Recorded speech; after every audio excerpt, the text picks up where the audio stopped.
చెవిరెడ్డి భాస్కర్ రెడ్డి గారు 220 రోజులుగా జైల్లో ఉన్నారు. ఇన్ని రోజులు జైల్లో ఉంటారు అని చెప్పి ఎవరూ ఊహించలేదు ఈ కేసులో.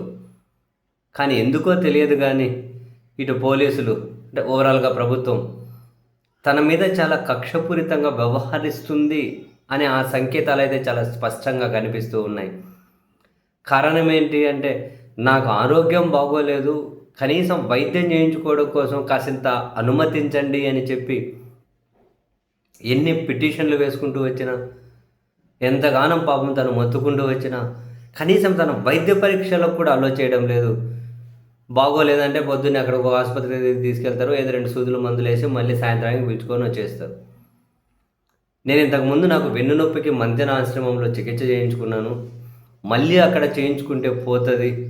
కాబట్టి నాకు కనీసం అక్కడ చికిత్స చేయించుకునేకి అనుమతి ఇయ్యండి. నేను రిమాండ్‌లో ఉండంగానే నేను అక్కడికెళ్ళి చేయించుకుంటాను. ఆరోగ్యం కోసం అనుమతించండి అని చెప్పి ఆయన అడిగినా కూడా కనీసం ఎక్కడా కూడా అవి పట్టించుకున్న దాఖలాలు లేవు ఇన్ని రోజుల నుంచి. మరి ఎట్టకేలకు ఏసీబీ కోర్ట్ తను మంతెన ఆశ్రమంలో చికిత్స చేసుకోవడం కోసం ఒక 15 రోజులు అనుమతించుకుంటూ పర్మిషన్ ఇచ్చారు. నిజం చెప్పాలంటే దానికోసం ఆయన ఒక పెద్ద యుద్ధమే చేసినట్లుంది. ఆ మంతెన ఆశ్రమంలో చికిత్స చేయించుకోవాలని. మనం చూసాం ఎవరికైనా గనక జైల్లో ఉన్న వాళ్ళకి ఆరోగ్యం బాగోలేదు అంటే ఎక్కడో దగ్గర కనీసం కొంచెం అడ్మిట్ చేసైనా కనుక వైద్యం అందిస్తారు.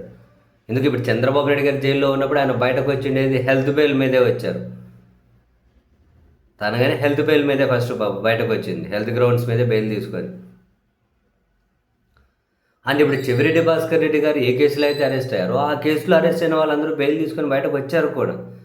బట్ ఈయననే దాదాపు 220 రోజుల పాటు ఈ స్థాయిలో తనను కార్నర్ చేయడం వెనక తెలియట్లే. పోనీ ఆయన ఎవరినైనా కనుక హద్దు దాటి మాట్లాడిన సంఘటనలు బయటకైతే కనిపించలేదు.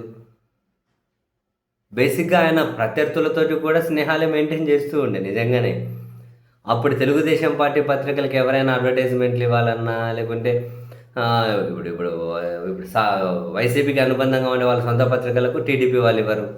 ఇప్పుడు టీడీపీ పత్రికలకు వైసీపీ వాళ్ళు ఇవ్వరు వాళ్ళ అడ్వర్టైజ్మెంట్లు ఏవైనా యాడ్స్. కానీ చెవిరెడ్డి భాస్కర్ రెడ్డి గారు టీడీపీ పత్రికలు కనుక ఫ్రంట్ పేజ్ కథ యాడ్సే ఇస్తూ ఉండే వైసీపీ బహిష్కరించినప్పుడు కూడా. మరి ఈ స్థాయిలో మెయింటైన్ చేస్తూ ఉండే. మరి ఎక్కడ ఏం జరుగుతుంది, ఎందుకు తనను ఆ స్థాయిలో కార్నర్ చేస్తూ ఉన్నారు? చివరికి వాళ్ళ కొడుకుని అరెస్ట్ చేసే ప్రయత్నం చేశారు. ఎట్లా సుప్రీంకోర్టు నుంచి కాసింత ఉపశమనం దక్కింది.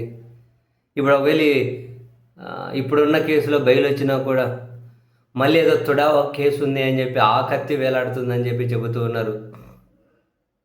ఇప్పటికి 220 రోజుల పైన అయింది ఆయన జైల్లో ఉండబట్టి. మరి నిజంగానే అంటే ఏం జరుగుతుందో ఇంటర్నల్గా తెలియడం లేదు. కానీ చెవిరెడ్డి భాస్కర్ రెడ్డి గారిని మాత్రం పెద్ద ఎత్తున టార్గెట్ చేస్తున్నట్లే కనిపిస్తూ ఉంది. సరే, ఎట్టకేలకు ఆయన వెన్నునొప్పి కోసం 15 రోజులైతే అనుమతించింది ఏసీబీ కోర్టు మంతెన ఆశ్రమంలో చికిత్స చేసుకోవడం కోసం. లెట్స్ సీ వాట్ నెక్స్ట్ అని.